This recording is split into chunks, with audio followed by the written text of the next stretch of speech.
buksan na nga natin yung bag na to para malaman natin kung ano yung laman. First of all, maraming salamat po sa Stitch Perfect by Tita Sew. Ayan, kay Tita Sew, ayan, maraming salamat po sa magpapadala para kay Baby Queen. And syempre, first time ko lang makaramdam ng ganito na padalhan yung anak ko dahil nga first time ko lang magka-baby, and ang sarap sa pakiramdam pala kapag pinapadalhan ka ng mga tao and kay baby pinapadala. So ayan, buksan na natin kung ano yung mga laman. And umpisa natin dito sa damit. Meron kasi silang pinadalang damit para kay baby, and ito, meron siyang dress. Ayan, napakaganda. So ito ay isa sa mga gawa ng Stitch Perfect. Ayan, by Tita Sew. Napakaganda, di ba? Pretty.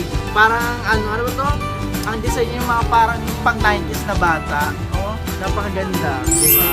So ayan, meron siya ditong design na pink, green, and syempre blue. Ayan, babae naman talaga ang anak ko. Napapagkamalang minsan lalaki pero babae po talaga siya. Pogi lang talaga siya kapag naging lalaki. Syempre, meron din tayo ditong set ng short. Short ba to or isang set? Nabuksan na kasi ito ni Ina, nagmamadali. Sabi ko i-unbox yan. Masyadong mapanguni. So, ito meron siyang set. Ayan o, napakaganda.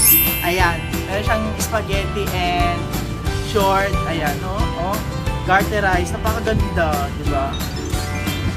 So, ito, meron pang isang set. Ayan o, short o. Napakaganda. Pwede pang alis-alis ni baby. Kung meron tayo gantong set na short and damit, meron tayong pang hairdress. Ayan o, napakaganda. Diba? Ano hairdress? Headband yan. Headband pa lang. Lagay-lagay dito. And syempre, hindi rin sila nagpakabog. Meron pa silang isang set ng tali. Ito ay para kay baby and syempre para kay Ina. Ayan, di ba paglabas-labas, meron siyang tali sa buhok. Ayan, kay Ina and syempre kay baby, di ba? Machi-machi! Ito ay isa sa mga gusto ko sa mga gawa nila. Ito yung nalalagay dito na parang yung ribbon-ribbon, hindi niya ganyan. Yan o. So, nag-try kami nito kay baby kanina and napakaganda niya kahit, alam mo yun, hindi maporma, kahit simple lang yung forma ni baby. Pag sinuot niya to, lakas makadiba. Siyempre, ito pa yung tali ni baby. Ayan o. Ayan, yung mga ibang tali ni baby. Ayan. May pinadala rin silang keychain. Gawa ng Stitch Perfect by Tita Sew. Ang ganda o, di ba? Para kapag may mga susi or wallet, pwede nyo rin dito ikabit, di ba? Ang ganda niya. And syempre, ito nga, gaya ng sabi ko, meron silang yung pang-hold ng mask. So, nagpadala rin sila ng ito yung tali, yung para kapag hindi mo na kailangan tanggalin, hindi mo na kailangan itago yung mask mo. So, ilalambitin mo na lang siya. So, ito siya. Kakabit mo dito yung mask mo, tapos ayan, pag tinanggal lang, ganyan lang siya, nakalaylay. Kung nakapapansin nyo sa mga ibang mga influencer is, meron silang ganito para hindi na nila itago yung mask nila and nakalaylay lang na gano'n. And syempre, isa pa, hindi nagpakabog ang Stitch Perfect by Tita Sew. Meron silang pinadalang, ito nga kanina nyo pa nakikita, ito yung bag nila, di ba? Napakaganda, pwedeng kapag gagala kami nila baby, buwi ng kaingin, pwede ito dalhin, ganyan lang di ba? Lakas maka-fashionista, napakaganda, di ba? Stripy stripe. Meron siyang pouch sa harap, ayan. And syempre, meron din siyang pouch sa loob. Diba? Napakaganda. Very aesthetic yung design.